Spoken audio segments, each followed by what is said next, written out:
Hi, my name is Peter, and welcome to the workshop here at Sunny Beaches. In this video, I'm going to talk about the jointer and planer features of the MiniMax CU300. If you haven't watched the first video in this series, which is an overview and introduction to the CU300, then I would suggest you do that first. The cutter head on the CU300 is 300 millimeters wide. That's where the 300 comes from. The combined length of the infeed and outfeed tables is 59.5 inches. The CU300 is equipped with a Tersa cutter head. The Tersa system was invented in Switzerland and patented in 1984. I've read that the patent has recently run out, and some people think that may result in the availability of less expensive Tersa compatible knives. I haven't actually seen any evidence of that yet, anyway. The advantage of the Tersa system is that knife alignment is automatic. It just happens. The knives in my machine here are dull, so we'll go through the process of installing a fresh set of Tersa knives. Tersa blades are available in several different materials. What I've got here is somewhat cryptically referred to as M42. It's supposed to be good if you're dealing primarily with hardwoods, which is true in my case. Other options include chrome steel and high-speed steel, both a little less expensive than the M42s. And at the other end of the spectrum, carbide, which is quite a bit more expensive. A set of 3 of these M42 blades cost me a little over $50. A little more for shipping, I don't recall exactly. As I said, the chrome steel and high-speed steel are a little bit cheaper, not dramatically. The carbide is more than 5 times the cost of these. A set of 3 carbide blades would cost me somewhere between $250 and $300. So the M42s have always treated me well. So the first step in changing the blades is to remove this cover at the end of the cutter head. There is a hole in the cover that is supposed to allow you to change the blades without having to remove the cover, but I find it easier to just go ahead and take it off. It's easy enough. The next step is to use a hammer and a block of hardwood to loosen the wedges that are holding the blade in the cutter head.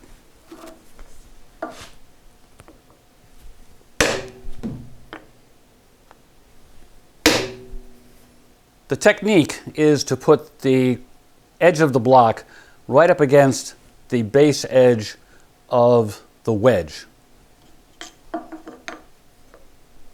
And then give a sharp tap.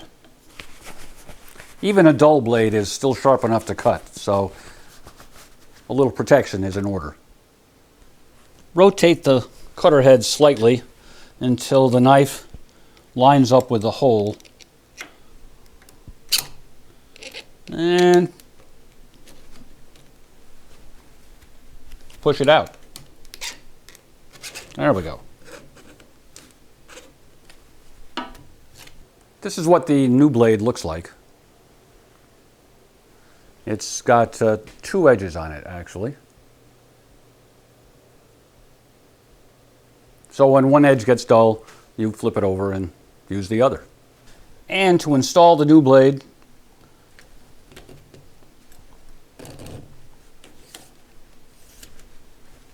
just reverse the process.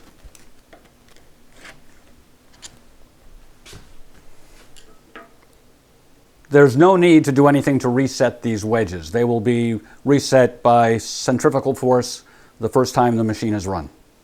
So now we just repeat the process with the other 2 knives.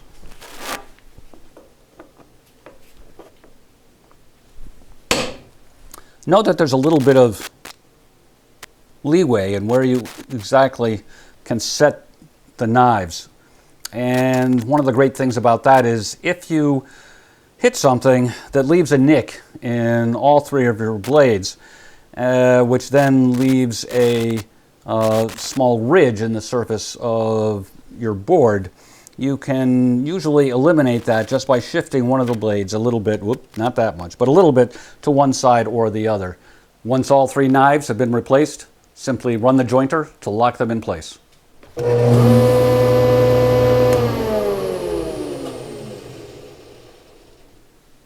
The amount of material that's taken by each pass over the cutter head is controlled by raising and lowering the infeed table.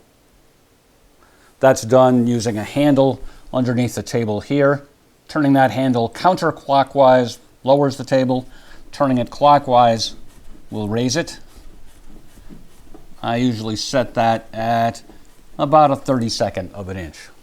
So a jointer is a thing of joy if it's sharp and in alignment. If it's not sharp, the solution is pretty easy. If it's out of alignment, it can be aggravating. I'm not an expert in jointer alignment. I'll show you some of the adjustment points on this machine. I should point out before we go on that, as I said in the introductory video, this machine is a 2003 vintage, so it's over 10 years old.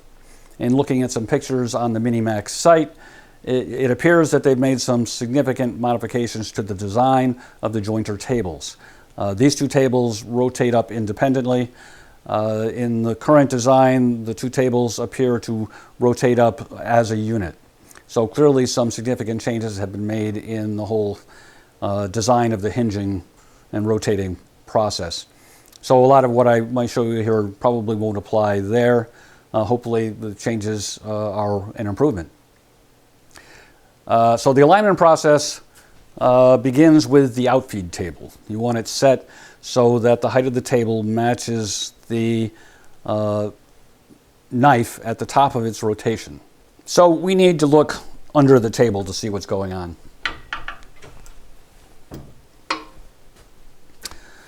Note that the hinge is sloped.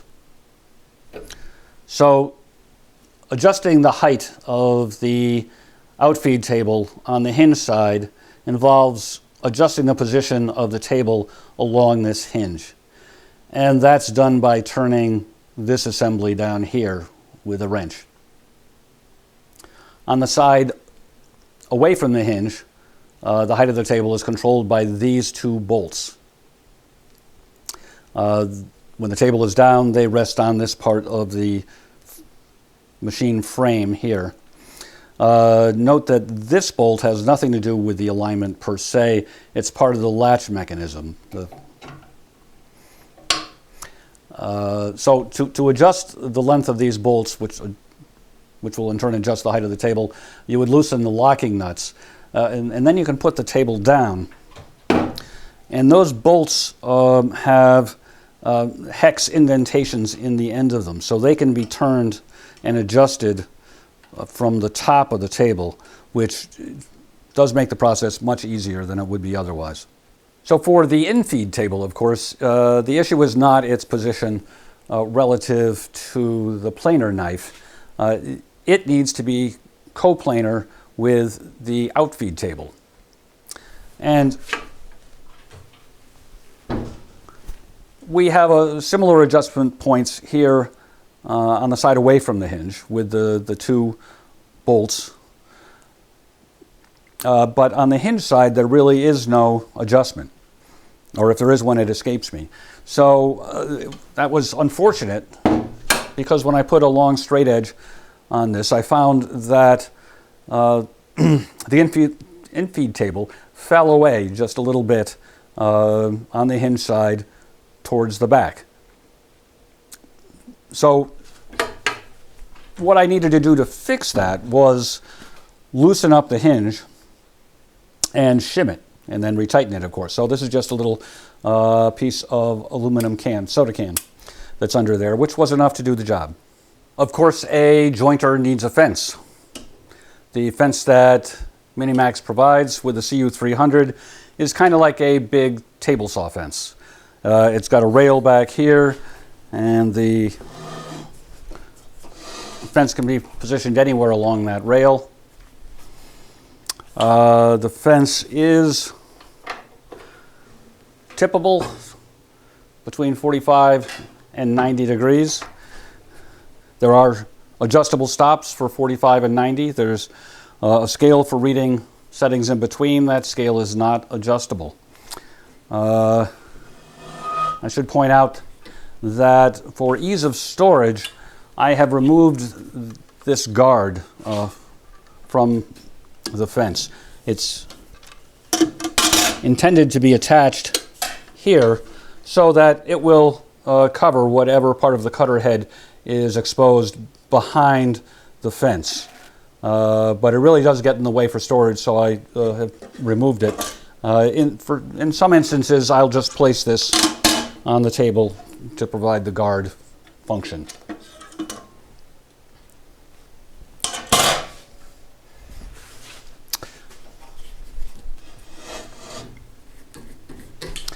Since we're on the subject of fences, here's something that I neglected to mention when we were talking about the rip fence on the table saw. We have here a little metal block with a slot in it, a knob that's threaded, and a rod. Also, we have at various points in the top of the table saw threaded holes that will match that thread. And what this is a way to guard against any flexing of either this fence or the rip fence. And the way that's done is to screw the knob into the top of the table saw, slide the rod up against the fence, and tighten. And now you shouldn't get any flex. Really, a little bit of flex isn't an issue with the jointer, but it can be with the table saw. So it gets used more there than here. We're going to take a moment to talk about guards for the jointer. This is the guard that came with the machine. Its design should be familiar to most American woodworkers. It's sometimes called the pork chop style guard. So it attaches to the jointer infield table to a threaded hole using an Allen wrench. And it basically is spring-loaded, and as stock is fed through, it pushes out of the way, and it snaps back when you're done. So that's a perfectly adequate guard, but I hardly ever use it anymore. Instead, I use this one.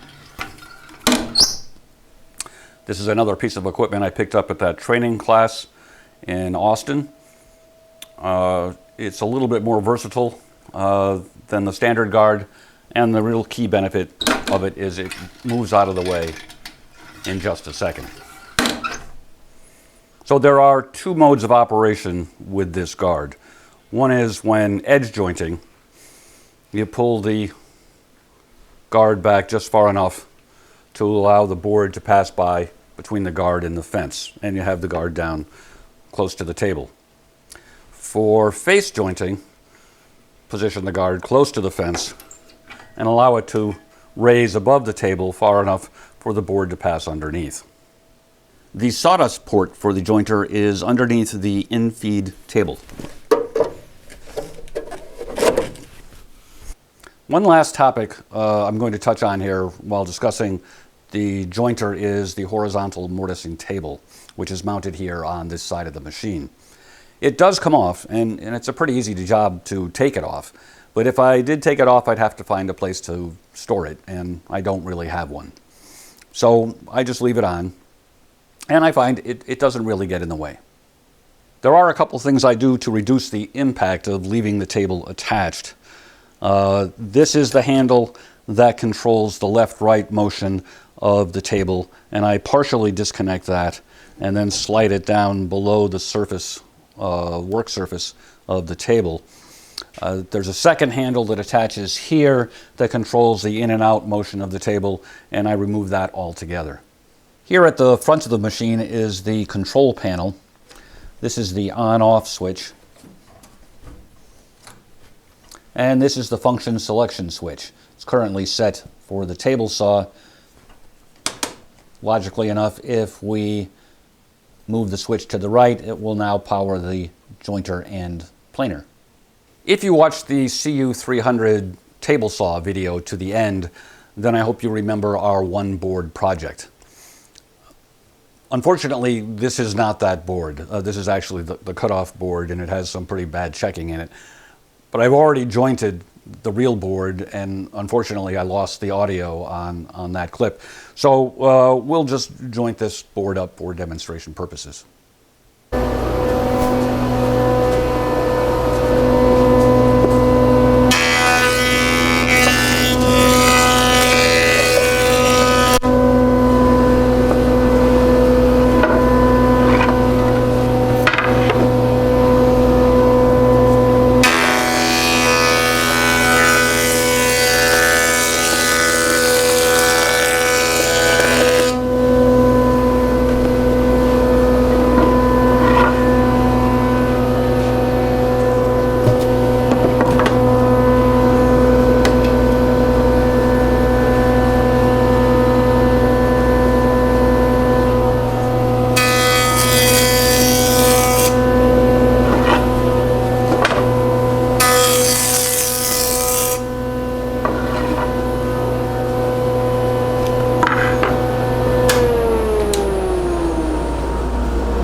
So that takes care of the jointer. Now we'll move on and talk about the planer.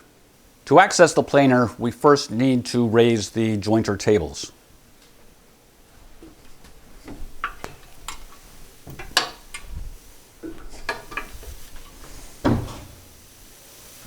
Then we can rotate the planer hood into position. This is the second place where there are micro switches for your safety. With the tables up, the machine will not run unless the planer hood is also raised. You can then switch the dust collection hose from the jointer to the planer. So here's a little problem that's probably unique to my particular setup. As it is now, the dust collection hose is in the way of the planer function. So my solution to this problem was to rig up a couple of short pieces of rope which allow me to pull the hose to the side so it's out of the way. Crude but effective. The planer, of course, shares the same cutter head with the jointer, so it shares the same 300 millimeter capacity. 300 millimeters is about 11 3/4 inches. The maximum height or depth is about 9 inches. There is a ruler here calibrated in both inches and centimeters. It is not adjustable. It's pretty accurate, but I don't trust it for determining the final dimension of a board. I measure it independently. One complete turn of the crank handle will raise or lower the planer bed by 2 millimeters, or about 1/12 of an inch.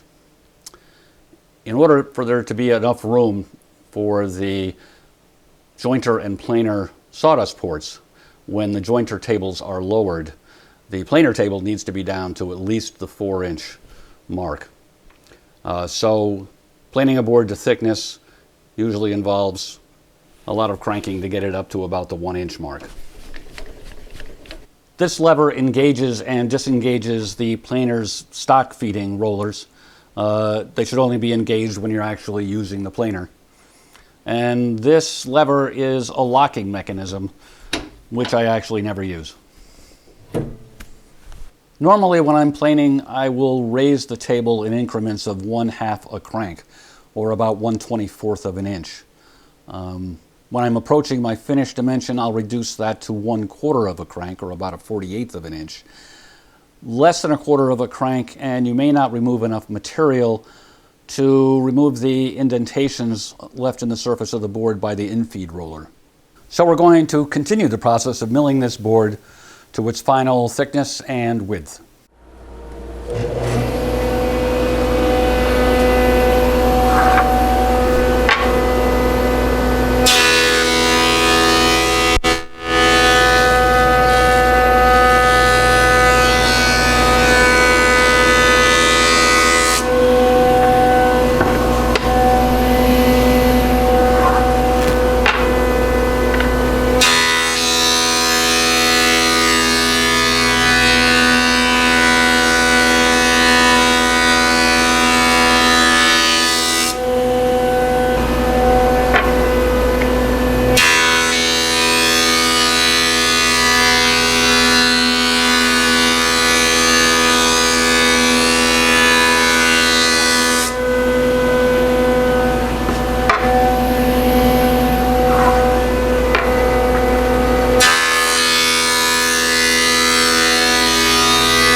So our project board has been given its final thickness and width. I'll take it back to the table saw and use the cross-cut fence to trim both ends and give it its final length. And then it's on to the shaper, which will be the next video. Thanks for watching.